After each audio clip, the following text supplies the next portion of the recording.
El Señor les bendiga. Con ustedes el hermano Antonio Pérez, siervo de Jesucristo y amigo de todos ustedes. Vamos a dar comienzo a la segunda parte de esta grabación acerca de un estudio de cristología bíblica. Entonces estamos hablando de la unión hipostática y vamos a dar comienzo a la segunda parte. En la primera parte hemos visto y nos hemos centrado en la divinidad de nuestro Señor Jesucristo.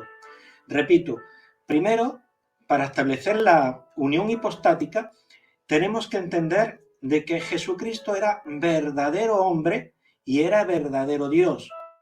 En la primera parte hemos tratado de que él tenía naturaleza divina, es decir, era consustancial a su Padre Dios, y entonces tenía la misma naturaleza que él.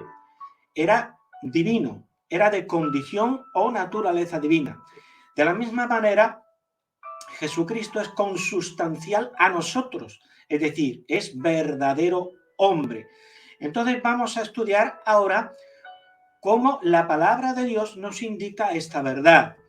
Entonces, ¿qué es lo que primero podíamos ver a este respecto de que Jesucristo es verdadero hombre? Bueno, en primer lugar es que él mismo, nuestro Señor Jesucristo, tenía conciencia de ser hombre. Entonces, esto ya nos está hablando de que Jesucristo tenía verdadera naturaleza divina, puesto que él mismo tenía conciencia de ser verdadero hombre.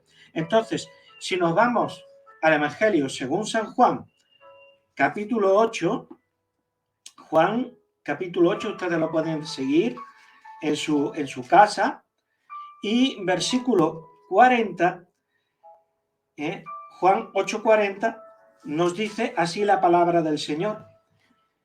Miren lo que el Señor Jesucristo decía: pero ahora procuráis matarme a mí, hombre que os ha hablado la verdad, la cual he oído de Dios, no hizo esto Abraham.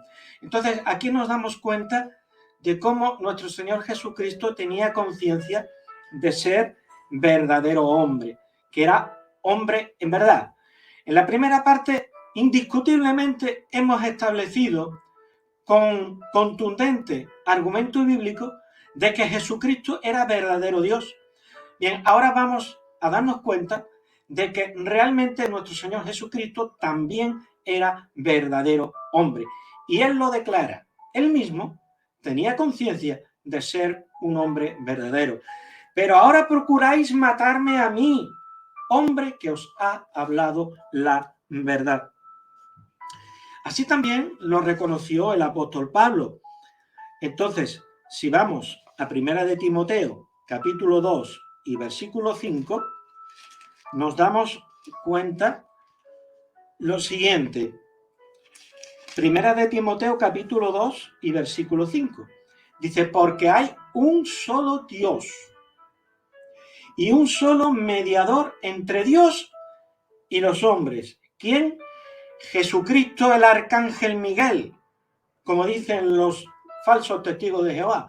No, Jesucristo hombre. Hay un solo Dios y un solo mediador entre Dios y los hombres, Jesucristo hombre.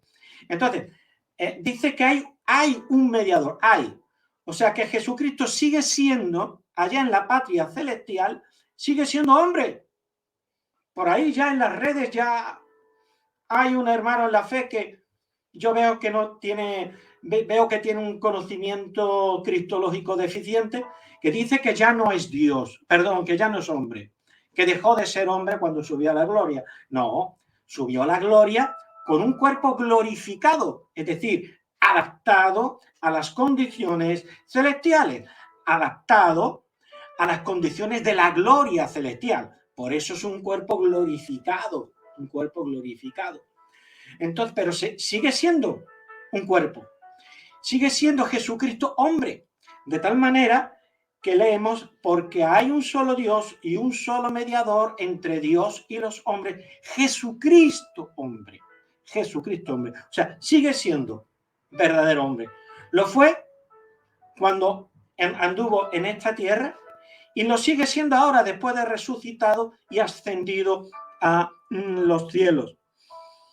Entonces, también el mismo Pedro lo reconoce así, de que Jesucristo era verdadero hombre y no solamente era verdadero Dios, de tal manera que en su primera epístola, en la primera epístola del apóstol Pedro, nos dice lo siguiente: Primera de Pedro, capítulo 2 y versículo 24.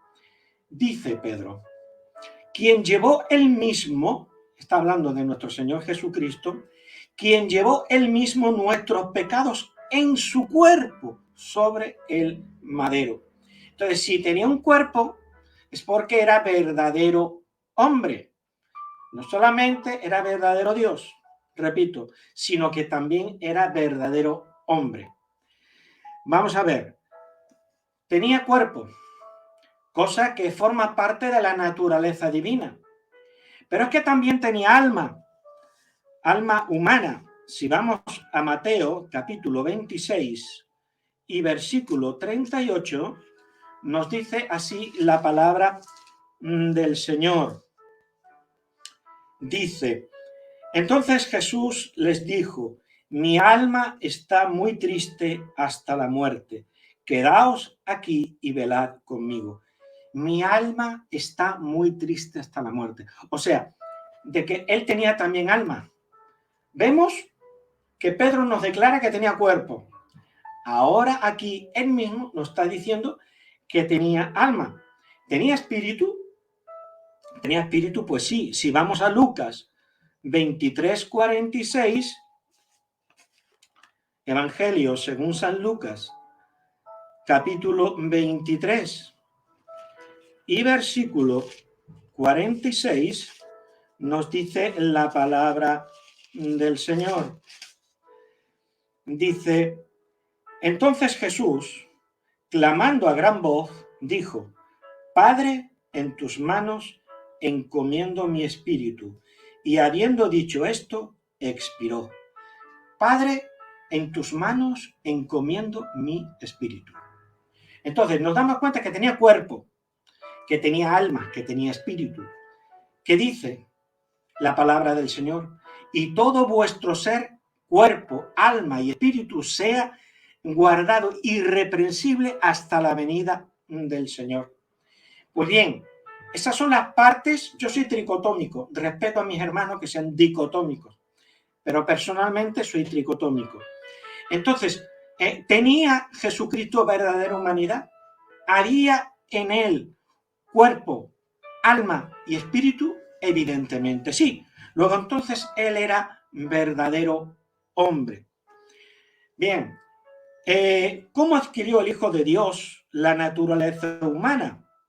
Podemos preguntarnos, porque hay algunos hermanos que desgraciadamente nos dicen que Jesucristo bajó del cielo como un embrión que fue implantado en el vientre de María.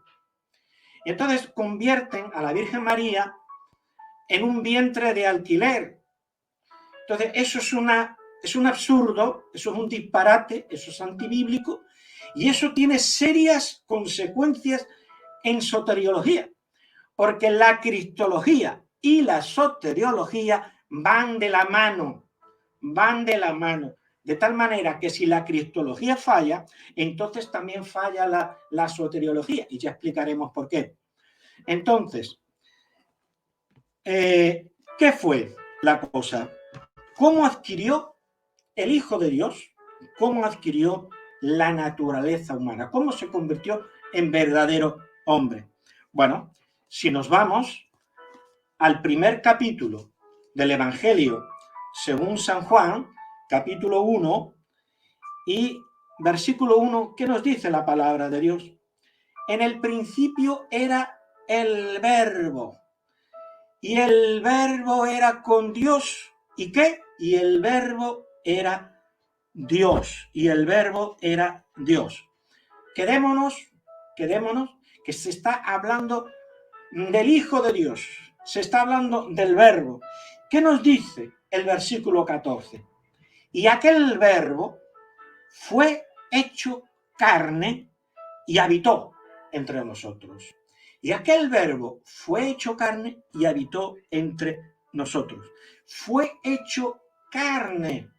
Fue hecho carne. Es decir, el Hijo de Dios incorporó la naturaleza humana a su propia persona. Antes él subsistía únicamente como Dios. Es decir, él subsistía sobre la naturaleza divina, sobre el ser divino.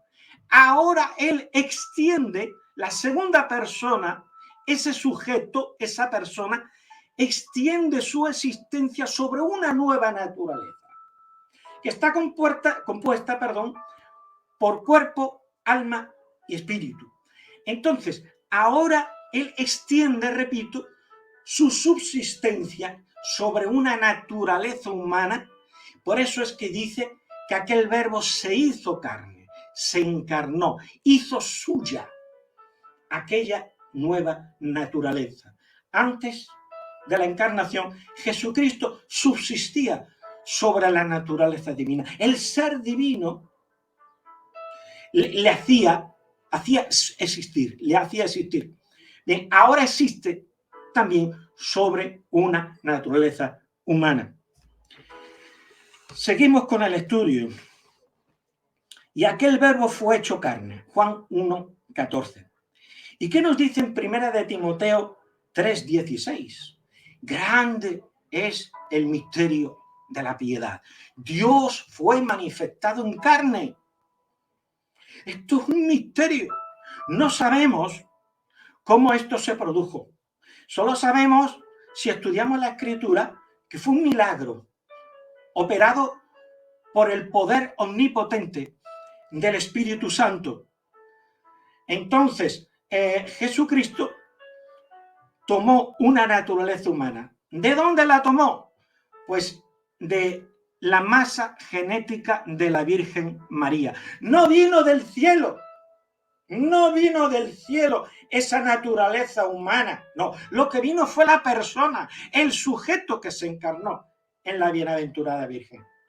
Eso es lo que vino hacia el vientre de la bienaventurada Virgen. Tomó de su carne, tomó de sus genes y se empezó a formar en el vientre de María un cuerpo humano con un alma humana, con un espíritu humano, toda una naturaleza divina, sin que ningún varón la tomase. Hubo esperma ni de San José, ni de San Pancracio, ni de San Juan, ni de San Periquillo, el de los palotes, de nadie, de ningún ser humano. Fue un misterio. Es un misterio para nosotros, la encarnación. Pero una cosa sí sabemos, la verdad a la que apunta el misterio. Dios fue manifestado en carne. Dios fue manifestado en carne. Entonces, si nos vamos al Evangelio de Lucas, capítulo 1 y versículo 35, nos dice la palabra del Señor. Dice: respondiendo el ángel a María, le dijo: el Espíritu Santo vendrá sobre ti, lo que hemos dicho, y el poder del Altísimo te cubrirá con su sombra. Por lo cual también el santo ser que nacerá será llamado Hijo de Dios. ¿Por qué? Pues porque el Hijo de Dios había bajado hasta ella. El Hijo de Dios se había unido a la naturaleza humana que se estaba formando por obra y gracia del Espíritu Santo en el vientre de María. Entonces, el Hijo de Dios, que iba a nacer de ella en su forma humana, pero este es el quid de la cuestión, ahí es donde vamos a la unión hipostática. Era el Hijo de Dios, la persona del Hijo de Dios, lo que estaba dando a luz María.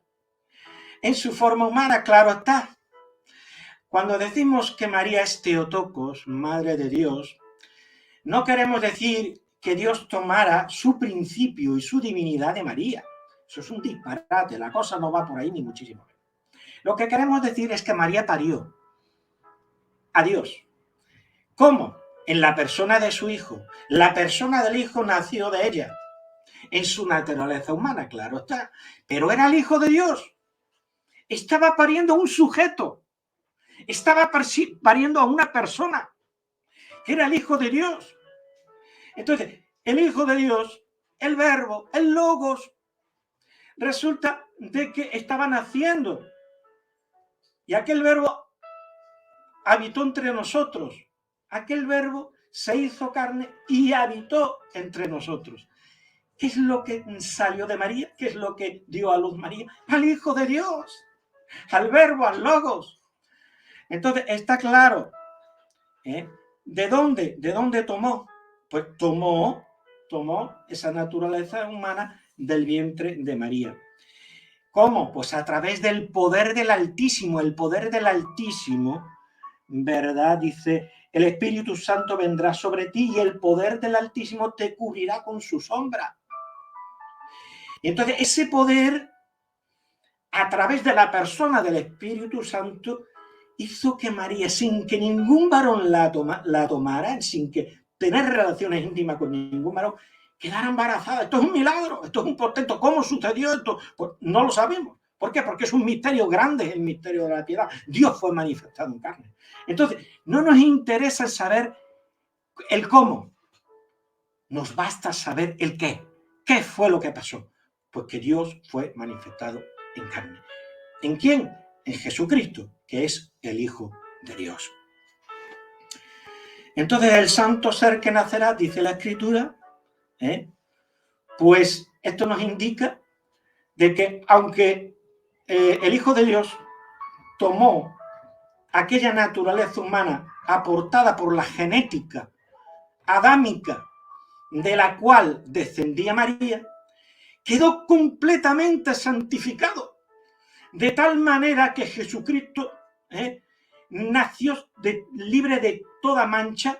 Jesucristo quedó completamente santificado, de tal manera que él no heredó ninguna inclinación al pecado, ninguna naturaleza pecaminosa. ¿Por qué?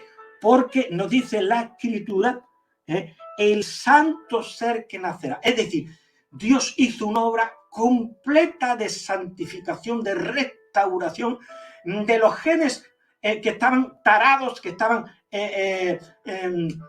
que habían sido dañados por la inclinación pecaminosa de nuestros primeros padres y de la humanidad en general, porque todos somos pecadores. Pero Dios lo santificó completamente.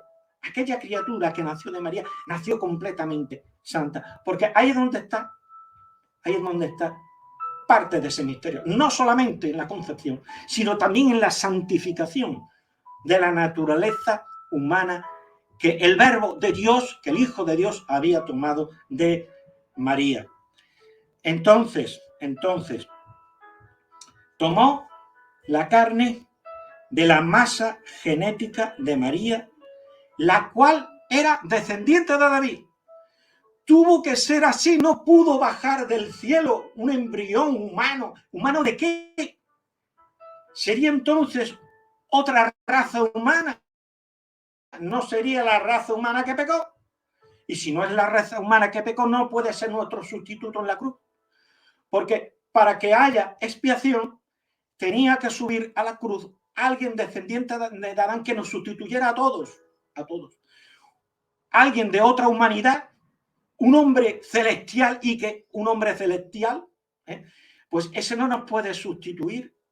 Entonces, ¿qué nos dice la palabra del Señor? Jesucristo descendía realmente de Adán, descendía de Abraham, descendía de David, es decir, tenía esa misma genética. Bueno, pues si vamos a Romanos capítulo 1, Romanos capítulo 1 y versículo 3 nos dice lo siguiente: acerca de su Hijo, está hablando del Padre, dice acerca de su Hijo, nuestro Señor Jesucristo, que era del linaje de David según la carne. O sea, que Jesucristo tenía el ADN davídico, era descendiente de David según la carne. Luego, entonces, amigo mío, está claro de que el Hijo de Dios tomó humanidad del vientre de la bienaventurada Virgen que descendía de David. También, si vamos a los Hechos de los Apóstoles, capítulo 2, Hechos, capítulo 2, nos dice la palabra del Señor. Hechos, capítulo 2, versículos de 29 y 30.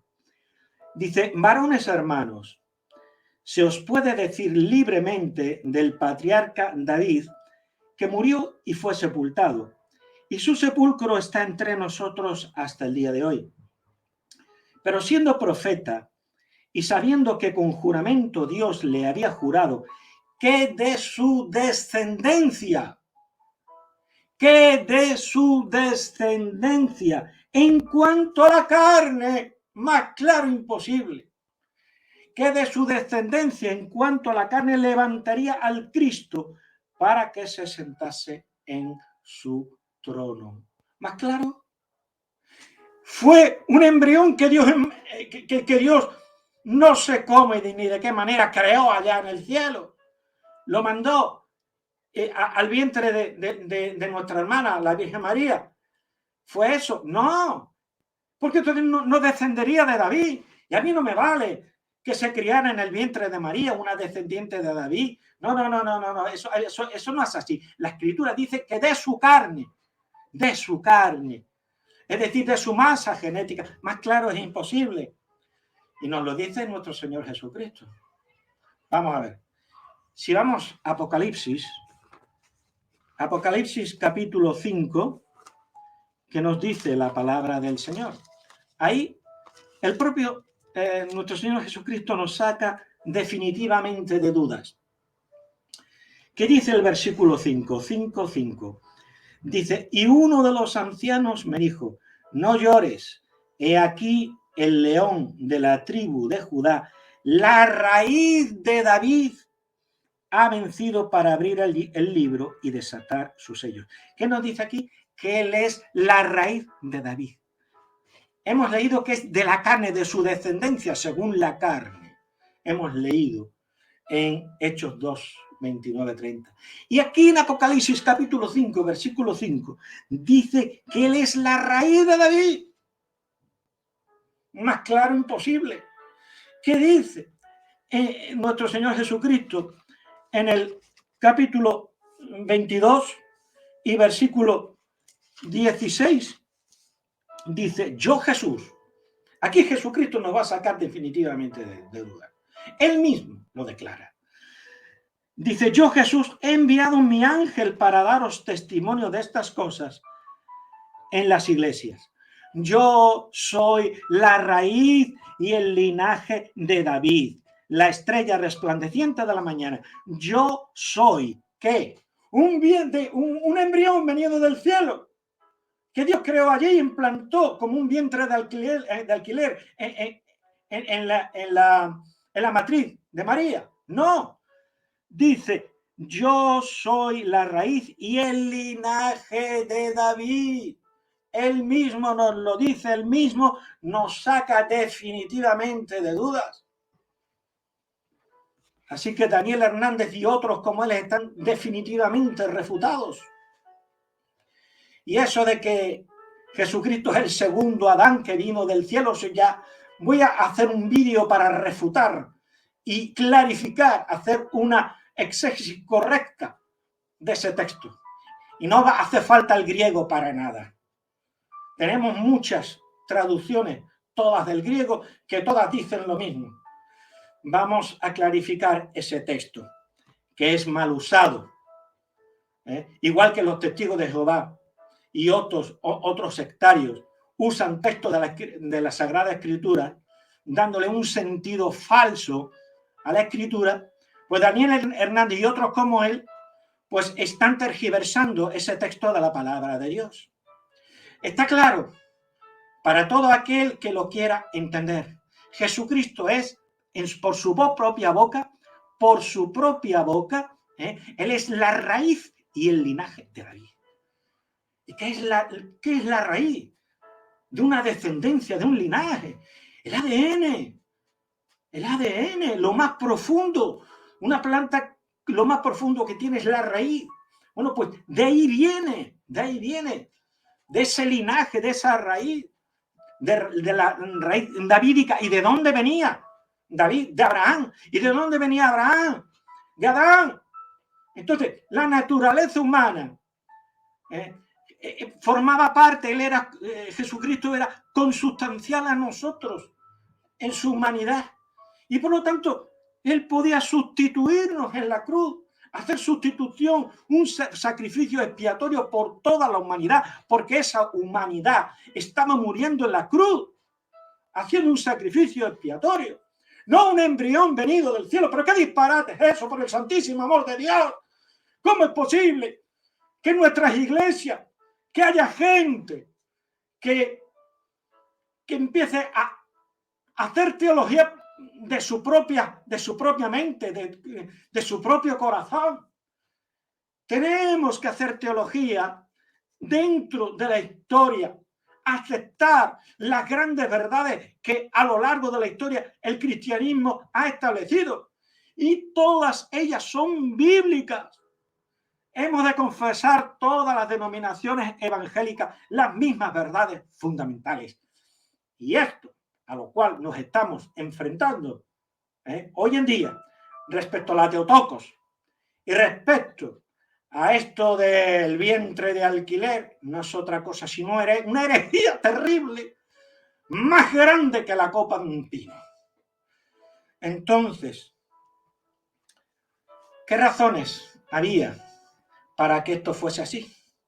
Bueno, porque era necesario, repito, ya lo he dicho, lo vuelvo a repetir, que la humanidad que pecó pagara por el pecado.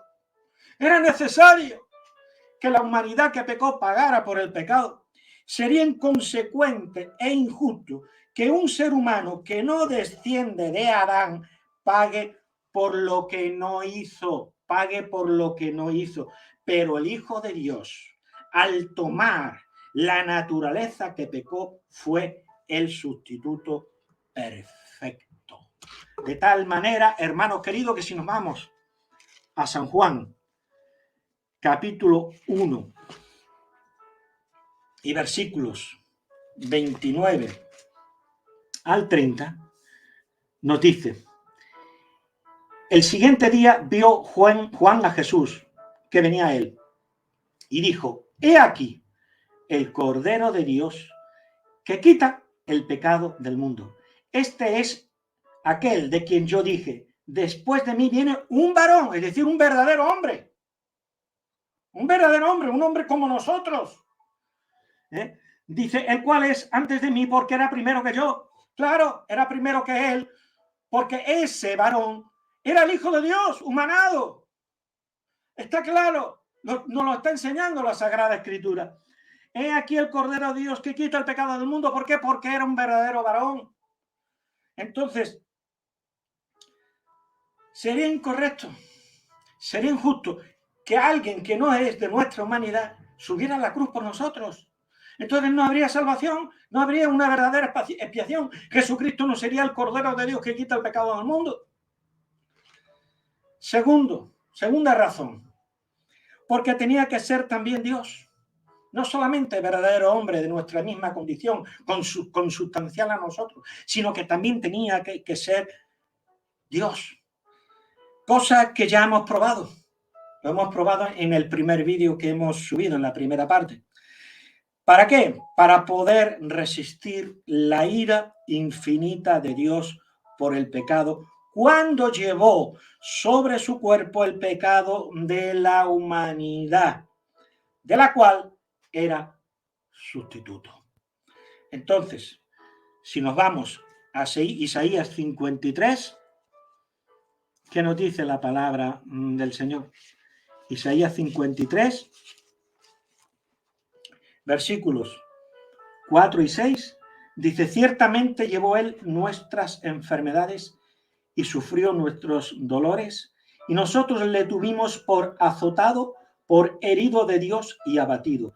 Mas él herido fue por nuestras rebeliones, molido por nuestros pecados. El castigo de nuestra paz fue sobre él, y por sus llagas fuimos nosotros curados.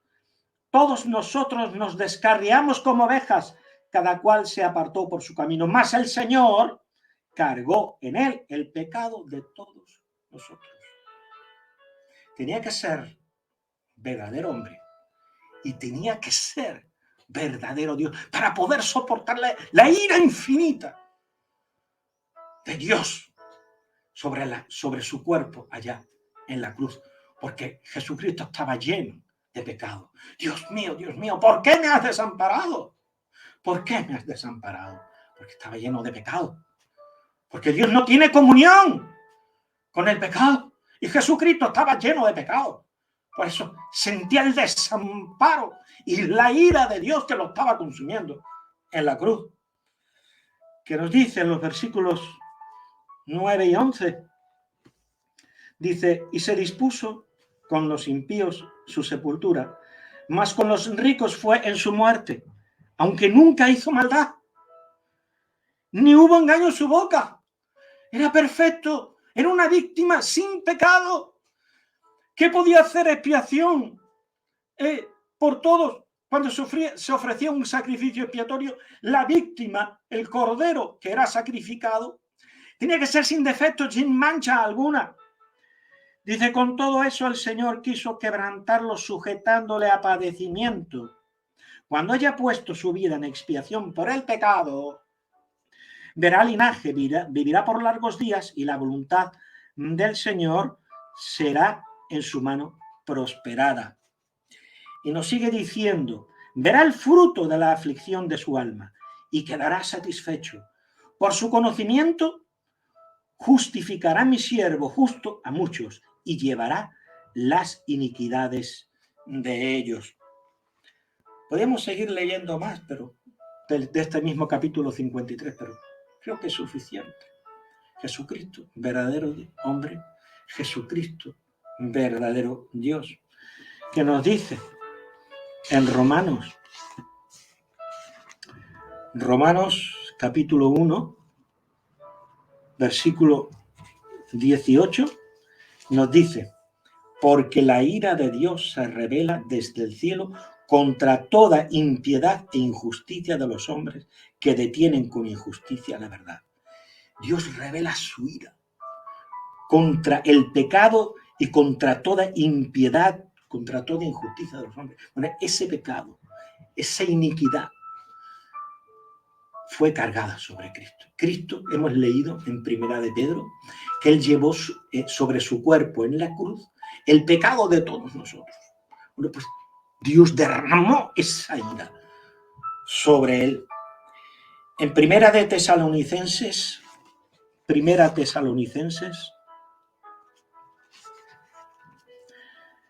nos dice la palabra del Señor. Primera Tesalonicenses 1:10 nos dice: y esperar de los cielos, y esperar de los cielos a su Hijo, al cual resucitó de los muertos, a Jesús, que nos libra de la ira venidera. ¿Por qué? Porque sufrió la ira de Dios allá en la cruz del Calvario, siendo consumido por esa ira, sintiendo el desamparo, el abandono total de Dios. Dios mío, ¿por qué me has desamparado? Cuando él estuvo desunido de su Padre, solamente cuando llevó el pecado, siendo inocente de todos esos pecados, no había cometido ni uno de aquellos pecados. Sin embargo, estaban cargados sobre él. Él asumió ese pecado, asumió todos esos pecados, y expió completamente dicho pecado, valga la redundancia. Y lo hemos leído, pero me gustaría que lo volviésemos a leer en Primera de Pedro, capítulo 1, capítulo 2, versículo 24. Quien llevó él mismo nuestros pecados en su cuerpo sobre el madero. Quien llevó él mismo, es decir, Jesucristo, el Hijo de Dios, quien llevó él mismo nuestros pecados en su cuerpo sobre el madero. Hizo una expiación completa y total. Pagó por todos nuestros pecados. De tal manera que cuando Jesucristo murió, dijo, consumado es. La palabra que ahí se usa es la palabra tetelestai. Tetelestai. Esa palabra era usada por los banqueros y prestamistas en la época bíblica, en la época apostólica, cuando un acreedor llevaba el último pago, entonces él le extendía un documento que decía tetelestai, que significa está completamente saldada la deuda. Está acabada por completo. Ya no hay que añadir absolutamente nada. Tetelestai. Está completamente pagada la deuda. Bien, Cristo dijo, tetelestai. Está completa. He pagado por toda la humanidad. He pagado por todo. El pago por todos los pecados de la humanidad ha sido satisfecho por completo. Porque el ser humano no podía pagar. ¿Por qué? Porque nadie es Dios para aguantar la ira infinita de Dios por el pecado, y al mismo tiempo somos imperfectos. De tal manera que si vamos al Salmo 49 y versículos 7-8, ¿qué nos dice la palabra del Señor? Ninguno de ellos, está hablando de los hombres, ninguno de ellos podrá en manera alguna redimir al hermano, ni dar a Dios su rescate, porque la redención de su vida es de gran precio y no se logrará jamás. Pues entonces, aquellos sacrificios de animales eran algo simbólico, pero la humanidad estaba esperando al Salvador del mundo. Cristo nuestro Señor, Jesucristo era más que un profeta. No era uno más entre otros. Era el mismo Hijo de Dios que se encarnó, que se humanó, que era Dios mismo y que hizo expiación por el pecado en la cruz. Porque ningún ser humano, debido a su pecaminosidad y debido a que no era divino, para resistir, para aguantar la ira infinita de Dios, podía hacer una verdadera expiación por nosotros en la cruz del Calvario. Entonces tenemos un solo verbo o Hijo de Dios que tiene dos naturalezas, divina y humana. Verdadero Dios y verdadero hombre. La persona del Hijo de Dios hace ¿de qué? De nexo de unión entre ambas naturalezas. Y a esa unión, en teología, se le llama unión hipostática. Entonces, ¿de dónde viene la palabra hipóstasis en griego? Hipóstasis. Bueno, esa palabra significa base o soporte que posibilita firmemente la permanencia en el ser de Dios. Eso es lo que significa hipóstasis. Entonces, sus características no cambian, quedan detenidas en ese soporte o base. Las características de la personalidad del Hijo de Dios no cambian, quedan sostenidas en ese soporte, en esa hipóstasis. Entonces, la persona del Hijo de Dios es la hipóstasis que hace de nexo de unión entre la naturaleza humana y la naturaleza divina. Y así tenemos el único y solo Salvador. Que el Señor les bendiga. Estas verdades no son negociables. Yo le envío este vídeo a mi hermano Daniel Hernández para que reflexione y para que deje esa maldita herejía que profesa. Y si otros están profesando esa misma herejía, que se arrepientan y reconozcan que están fuera de la revelación contenida en la palabra de Dios, que es la Biblia. Que el Señor les bendiga, les siga bendiciendo. Con ustedes, el hermano Antonio Pérez, siervo de Jesucristo y amigo de todos ustedes. Seguiremos compartiendo nuevos vídeos. Señor les bendiga. Si les ha gustado, denle like y suscríbanse al canal. Amén. Gloria al Señor.